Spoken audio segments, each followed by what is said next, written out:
प्यारे बच्चों, सुप्रभात। आओ हिंदी व्याकरण और हिंदी भाषा सीखें कार्यक्रम में आप सबका हार्दिक स्वागत है। प्यारे बच्चों, आज हम NCERT द्वारा कक्षा 10वीं के पाठ्यक्रम में शामिल कन्यादान नामक कविता के महत्वपूर्ण बहुविकल्पीय प्रश्न उत्तर सीखने का प्रयास करेंगे। प्यारे बच्चों, कन्यादान नामक कविता हिंदी के सुप्रसिद्ध रचनाकार श्री ऋतुराज जी द्वारा रचित है, जिसमें उन्होंने बताया है कि एक माँ किस प्रकार अपनी बेटी को ही अपनी अंतिम पूंजी समझती है।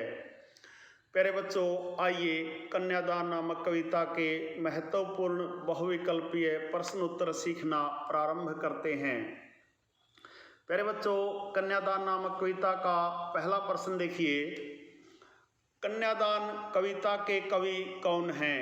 क ऋतुराज, ख महादेवी वर्मा, ग जयशंकर प्रसाद, घ सूर्यकांत त्रिपाठी निराला। प्यारे बच्चों, कन्यादान कविता के कवि क ऋतुराज हैं। प्रश्न नंबर 2, कविवर ऋतुराज का जन्म कब हुआ था?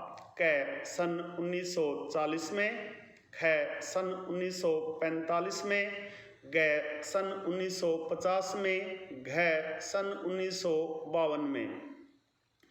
प्यारे बच्चों, कविवर ऋतुराज का जन्म क सन 1940 में हुआ था। प्रश्न नंबर 3, कविवर ऋतुराज किस प्रदेश के रहने वाले थे? क हरियाणा, ख पंजाब, ग राजस्थान, घ उत्तर प्रदेश। प्यारे बच्चों, कविवर ऋतुराज ग राजस्थान के रहने वाले थे। प्रश्न नंबर 4, कविवर ऋतुराज का व्यवसाय क्या था? क व्यापार, ख कृषि, ग ठेकेदारी, घ अध्यापन। प्यारे बच्चों, कविवर ऋतुराज का व्यवसाय घ अध्यापन था।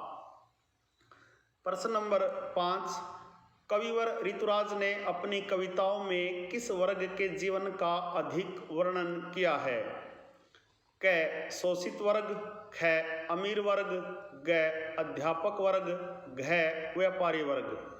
प्यारे बच्चों, कविवर ऋतुराज ने अपनी कविताओं में क शोषित वर्ग के जीवन का अधिक वर्णन किया है। प्रश्न नंबर 6, प्रस्तुत कविता में प्रामाणिक किसे कहा गया है? क सुख को, ख दुख को, ग आनंद को, घ स्मृति को। प्यारे बच्चों, प्रस्तुत कविता में प्रामाणिक ख दुख को कहा गया है। प्रश्न नंबर 7, माँ की अंतिम पूंजी किसे कहा गया है? क बेटी को, ख सास को, ग बेटे को, घ बहन को। प्यारे बच्चों, माँ की अंतिम पूंजी क बेटी को कहा गया है। प्रश्न नंबर 8, माँ ने अपनी बेटी को किस रूप में देखा? क विदुषी के रूप में, ख महिषी के रूप में, ग उपदेशिका के रूप में, घ पाठिका के रूप में। प्यारे बच्चों, माँ ने अपनी बेटी को घ पाठिका के रूप में देखा। प्रश्न नंबर 9, कन्यादान कविता में कवि ने किसको धुंधले प्रकाश की पाठिका कहा है? क पत्नी को, ख माँ को, ग बेटी को, घ बहन को। प्यारे बच्चों, कन्यादान कविता में कवि ने ग बेटी को धुंधले प्रकाश की पाठिका कहा है। प्रश्न नंबर 10, माँ ने किसे देखकर न रीझने का आदेश दिया? क वस्त्रों को, ख धन को, ग चेहरे को, घ गहनों को। प्यारे बच्चों, माँ ने ग चेहरे को देखकर न रीझने का आदेश दिया। प्रश्न नंबर 11 देखिए, आग का प्रयोग किस कार्य के लिए बताया गया है? क रोटियां सेंकने के लिए, ख स्वयं जलने के लिए, ग दूसरों को जलाने के लिए, घ इनमें से कोई नहीं। प्यारे बच्चों, आग का प्रयोग कै रोटियां सेंकने के लिए बताया गया है। प्रश्न नंबर 12 है, भारतीय समाज में लड़की का दान का अर्थ है कै लड़की का दान, ख लड़की की शिक्षा, ग लड़की का जन्म, घ लड़की का विवाह। प्यारे बच्चों, भारतीय समाज में लड़की का दान का अर्थ है घ लड़की का विवाह। प्रश्न नंबर 13 है, बेटी का स्वभाव कैसा था?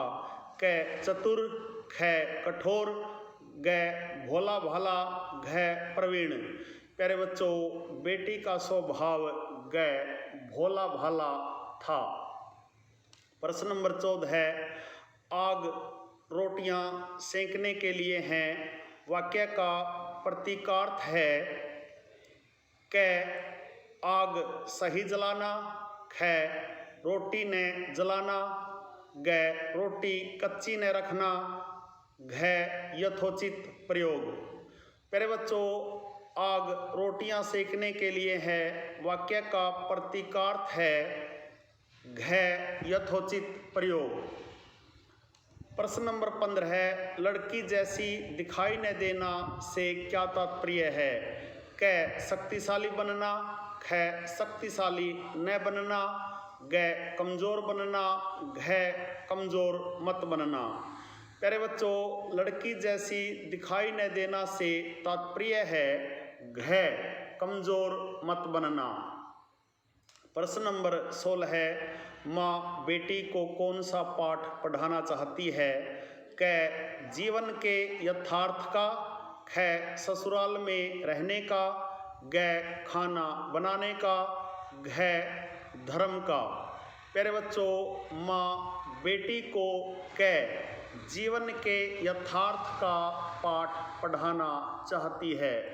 प्रश्न नंबर 17 है, वह किसकी ऊंच नीच को समझ नहीं पाती थी? क जात पात की, ख काले गोरे की, ग दुनियादारी की, घ अच्छे बुरे की। प्यारे बच्चों, वह ग दुनियादारी की ऊंच नीच को समझ नहीं पाती थी। प्रश्न नंबर 18 है, लड़की को क्या करना नहीं आता था? क सुखों का अनुभव, ख दुखों की भयानकता को समझना, ग घर परिवार को संभालना, घ लोगों की चालाकी को समझना। प्यारे बच्चों, लड़की को ख दुखों की भयानकता को समझना नहीं आता था। प्रश्न नंबर 19 देखिए, जीवन के प्रतीक क्या हैं?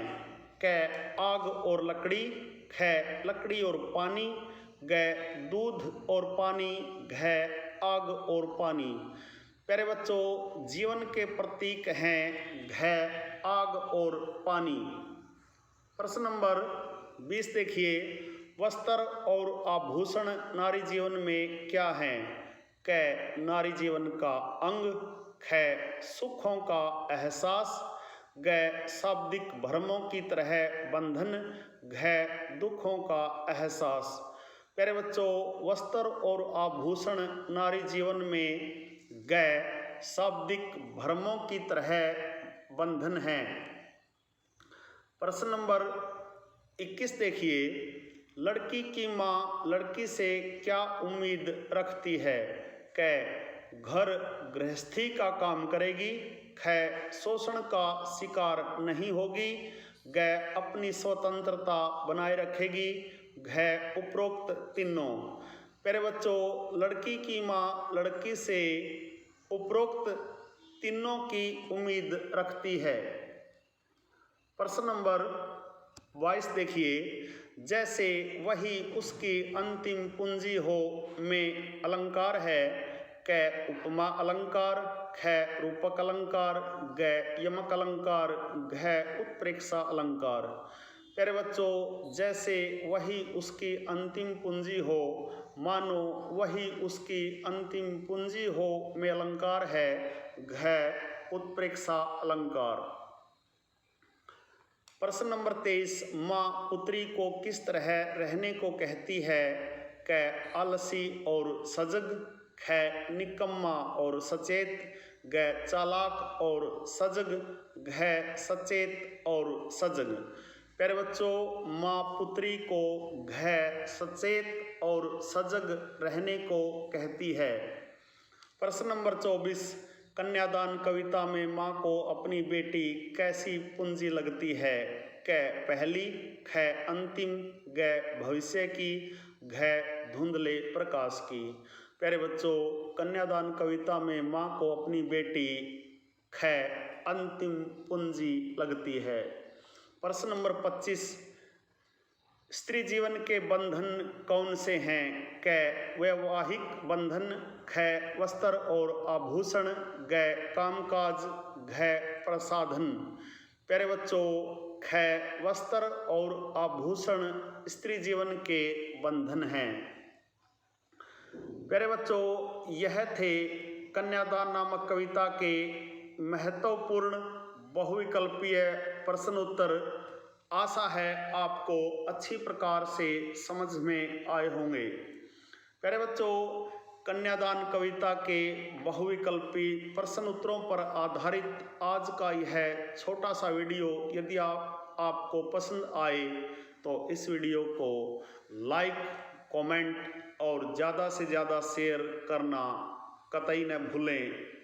प्यारे बच्चों, यदि आप वास्तव में गंभीरता के साथ हिंदी व्याकरण और हिंदी भाषा को सीखना चाहते हैं तो आपके अपने YouTube चैनल संगम टीवी हिंदी व्याकरण को सब्सक्राइब जरूर करें और वीडियो पर दिए बेल आइकन को जरूर दबाएं ताकि संगम टीवी हिंदी व्याकरण पर पढ़ाए जाने वाले पाठों का सबसे सरल और सटीक विश्लेषण YouTube पर अपलोड होते ही उसका नोटिफिकेशन सबसे पहले आपके पास पहुँचे। प्यारे बच्चों, खुश रहें, मस्त रहें, योगा करें, स्वस्थ रहें, आपका दिन मंगलमय हो।